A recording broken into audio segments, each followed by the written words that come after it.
Profesör Doktor Özcan Demirel.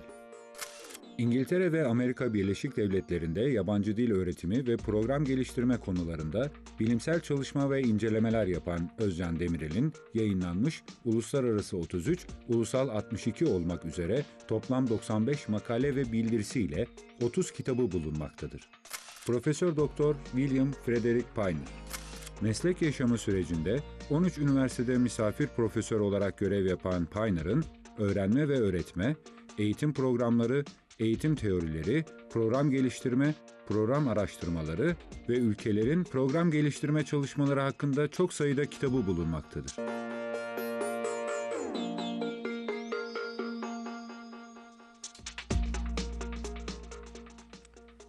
Merhaba sayın seyirciler. Bugünkü eğitim konuşmamızda eğitimin en önemli sorunlardan biri olan program geliştirme ve öğretim konusunu ele alacağız. Konuğumuz Profesör Doktor William Piner. And William Piner, I think you have been to Turkey for the first time, and then I would like to direct you a question about the curriculum studies in your country and also in the world. I mean, in the USA or in Canada and in other countries. What are the new trends or new ideas about curriculum studies, especially in Canada or in USA? The point to make, I guess, is that the state of the field very much depends on the circumstances in these individual nations. For example, in China, there's been a kind of boom in curriculum studies because of the 2000 K-12 reform.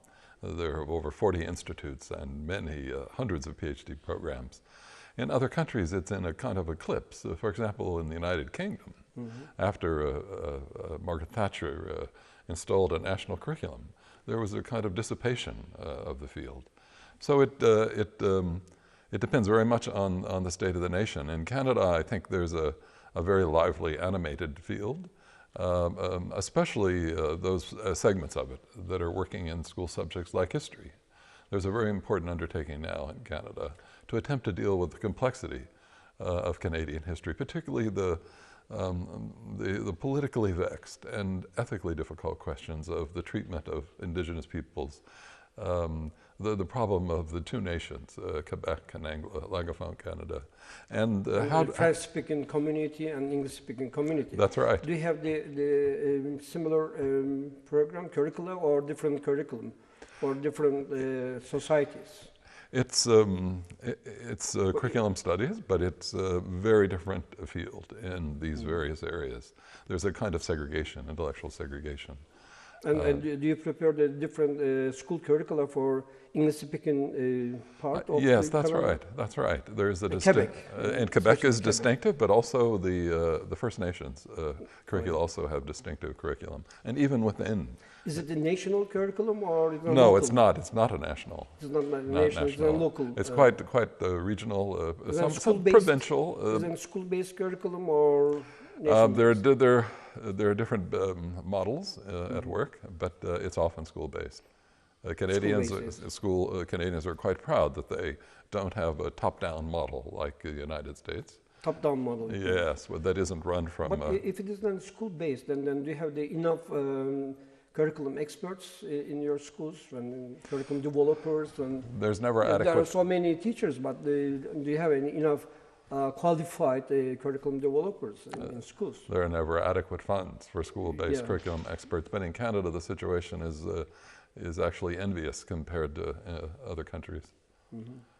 There are many very ably trained experts who are able to offer advice, again constrained by circumstances, and some provinces are of course much better off, like Alberta with the oil sands than, for example, some of the eastern provinces who have more economic difficulties. And if you develop a curriculum, and then how long does it take to renew the curriculum? Well, again, I would say this depends on the particular project and the particular nation. I mean, one of the advantages of China is that the ministry has a kind of absolute control. at least in terms of its the formulation of the new curriculum. What we're seeing now in China, which is so interesting, is how complicated the reform, even when there is this kind of, how do you say, political power to install it, still the complexities of teachers taking up the ideas that characterize the program. So it's, again, a uniform answer isn't possible. Every nation is different, and even within the nation, different regions. Yeah, of course. And you know, in USA, there's yes. curriculum standards. In Canada, do you have the same standards for the curriculum? And no. Obama, you know, before the election, he used to say, no child left behind the standards, but at present, everybody says that every child left behind of the standards, and the standards are very important. Are there any curriculum standards? Do you have the same standards, curriculum standards? Well, you raised the question of Obama, who's certainly been a great disappointment to many of us, because he's not only continued the Bush policies, but he's intensified them. Only in the last 2 months has there been a kind of dismantling of the federal control of accountability and standards. Because under the Bush rules, which Obama adopted, 80% of U.S. schools would be declared inadequate.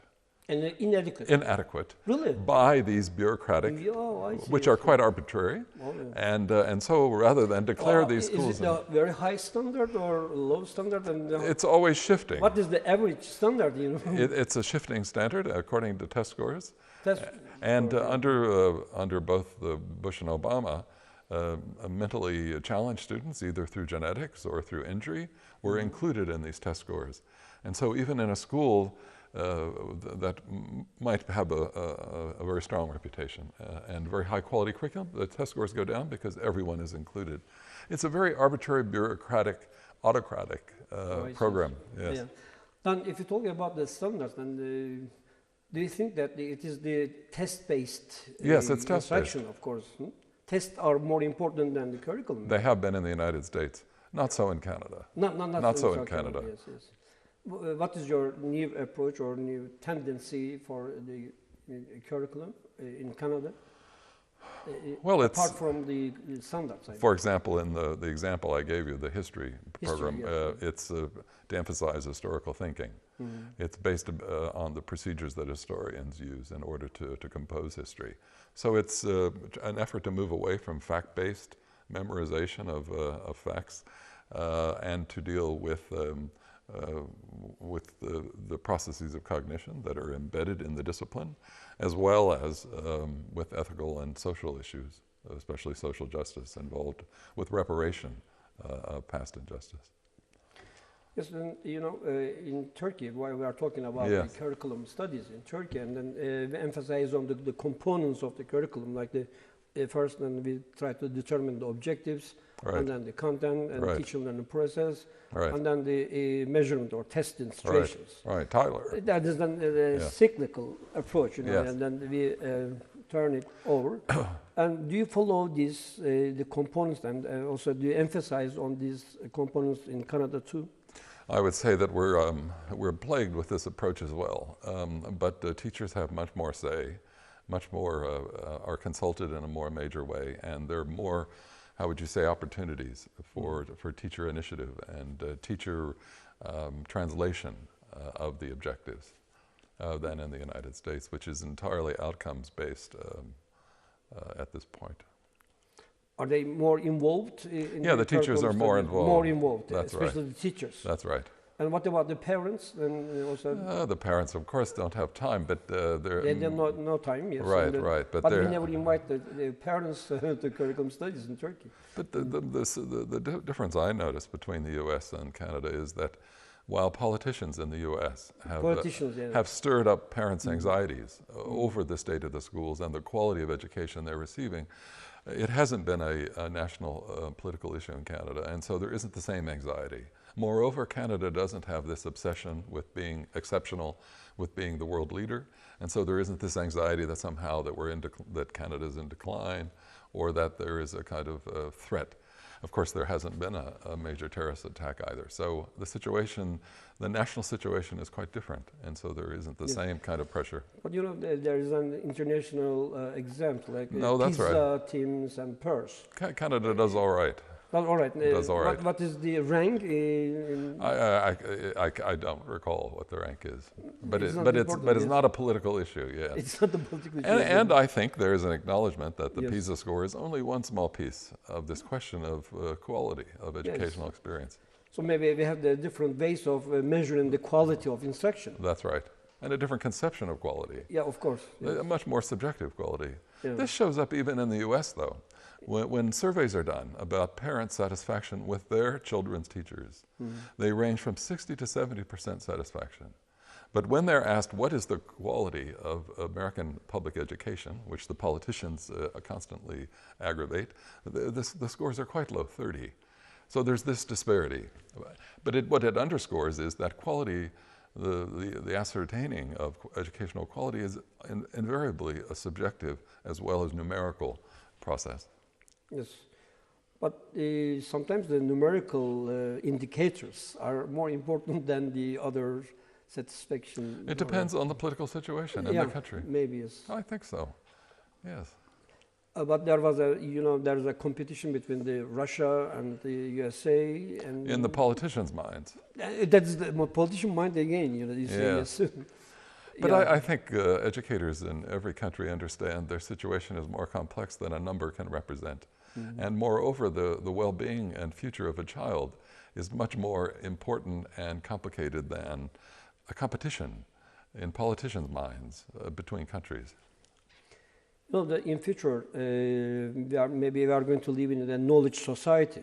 We do. Yes, and then still we are living in knowledge society. And then in knowledge society, what do you think about the future of the curriculum studies in Canada or USA or in other countries in the world? I think the field is central. To educational enterprise because knowledge matters. And I would make a distinction between knowledge and information. Knowledge and information. I would make a distinction. Knowledge is expert opinion that is informed by disciplinary expertise and years of research. And we, I think, can play an important role in drawing distinctions between the two and also in understanding how central knowledge is in the society and economy that's to come. Or do you think that then the future generation will be able to use more ICT, information communication technologies? I've become a little skeptical. Or will integrate with the curriculum? It's happening, of course, but I'm more skeptical about the potential. There's new research coming out now done at Stanford that's showing that children who spend too much time, or a lot of time on the internet, are suffering damage that can be recorded through neuroscientific research. Yes. For example, the capacity to stay with a single problem, a complex problem over time, and to ascertain it, to view it from different angles, and to stay with it until sleep, that's disappearing. There's this kind of idea, a kind of Google search mentality. If I don't see the answer, then I simply look for another, but I don't have a kind of sustained long-term engagement in the problem, what we used to call contemplation. That's one deleterious effect. I think we have to be more sober and critical about IT. It's indispensable, of course. The future will be included in even a more dramatic way, but it's not an entirely positive development. Not the positive development? Not entirely. Entirely? Yes. No. In fact, apparently it poses risk. Do you know there are 800,000 South Koreans in internet addiction withdrawal programs sponsored by the government in Seoul? I mean, there are, in various countries, problems with addiction, and with, a new problem in the United States is plagiarism. There's an increase in plagiarism through the internet. Stealing material. And there's a center at Notre Dame, the University of Notre Dame in Indiana. They don't produce the new materials? No, they steal. Students have always plagiarized, but now there's an increase in the incident. And when these students are interviewed, they say, well, on the web. It doesn't really matter if you say it or I say it. We don't pay attention to referencing. It's simply they don't criticize the knowledge on the internet and whether well, it is that too. true or not. That's and then right. they take for granted that it's public property. Yeah. So the idea of possession, of intellectual property. Plagiarism maybe will start at the primary level or primary school level. It starts on the web, apparently. Or secondary school level, yeah. Yes. And it starts on the web. Very important point. Yes, I think so educators have been, I think, so uncritical and too enthusiastic about IT. So then who produced the new ideas? Or if you please... we scholars must produce it. We can't count on Microsoft. Yes. It will be experts in the field, such as yourself, I think, that will have the kind of judgment and understanding that will enable new ideas to be formulated. Yeah. I never thought of the plagiarism is very important It's problem causing, in the future. It's yes. quite a scandal. Yes, very scandal, yes. It has to do with this broader issue of identity. Many young people, the so-called X generation, are saying, well, who I am is sort of who I choose to be in the moment with this person. There seems to be a weakening of continuity. The idea of integrity related to plagiarism, of course, seems to be disappearing because it doesn't really matter what I say or do. It's a kind of momentary thing. So there are sort of cultural consequences to IT that impact education in unhappy ways, I think.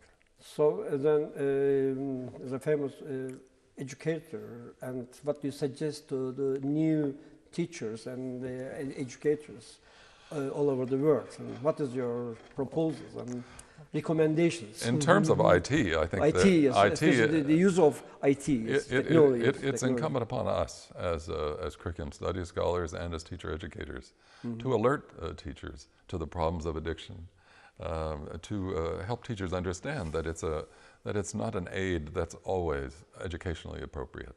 It has to be used with discretion, and I think that use of professional judgment is probably, and the importance of professional judgment is what I would say is what I would ask teachers worldwide to take seriously. Yes, it's a very important point. It is. Well, thank you. Not only for the curriculum developers, or yes, that's for right. the teacher trainers. Individual teachers. We rely on teachers' judgment every day in many ways with different children. Then maybe it is important that the self-training for the teachers. That's right, I think so. Yeah, yes. Too often we give them formulas. We tell them what to do. We tell them, think of that, keep this in mind, don't forget that. But cultivating their own independent, individual professional judgment is something that can be easily neglected. Yeah, yes. Because we are pressured to focus on so many points and to produce results always. Yes, thank you very much indeed. Thank you very much. Yes, thank you. Thank you very much indeed. Sayın seyirciler, Profesör William Piner ile görüşmemiz burada sona ermiş bulunuyor. Sayın Piner'ın de dile getirdiği gibi gerek Kanada'da gerek Amerika Birleşik Devletleri'nde program geliştirme çalışmalarının gerçekten çok önemli olduğunu, özellikle bizdeki gibi temel süreçler olarak hedef, içerik, öğrenme öğretme süreci ve ölçme değerlendirme boyutları